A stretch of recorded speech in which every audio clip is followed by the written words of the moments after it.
He was a young man. He was 13 years old, but he was very good on a horse.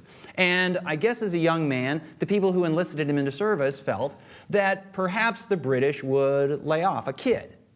And so he was carrying messages to and fro. But in fact, within a few months, he was captured.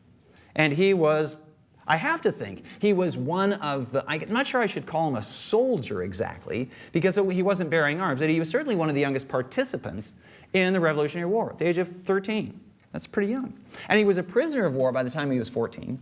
And it was during this particular time that Jackson developed a particular way of thinking about the world, but especially about the British. He was a British prisoner of war. He was a young man. He had always been feisty. He was always skinny. He always had to sort of fight for everything that he got, for any kind of respect.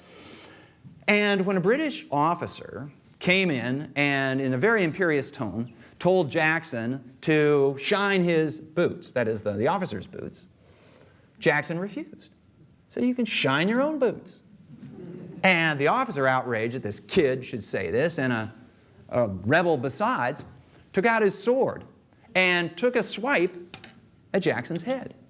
Now, Jackson was able to get his hand up to block the blow, but it cut his hand and it creased his skull. And for the rest of his life, Jackson bore a scar on his head and a slight dent in his skull.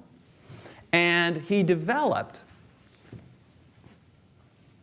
an abiding animosity toward the British. He never could believe that the British would do anything right, just, good, worthy, or anything. For Jackson, the British were the enemy, the constant enemy. It didn't matter if the United States was formally at war with Britain. The British were out to get the United States. And there are reports of Jackson at various times in his life when he was upset with somebody or other, not necessarily some British person, but upset with somebody. It could be Henry Clay or John Calhoun or somebody like that. And involuntarily, his hand would go to his forehead, and he would feel that crease. And he could remember, I'm sure this wasn't, at this point it wasn't conscious, but he could sort of remember that the world is a dangerous place. And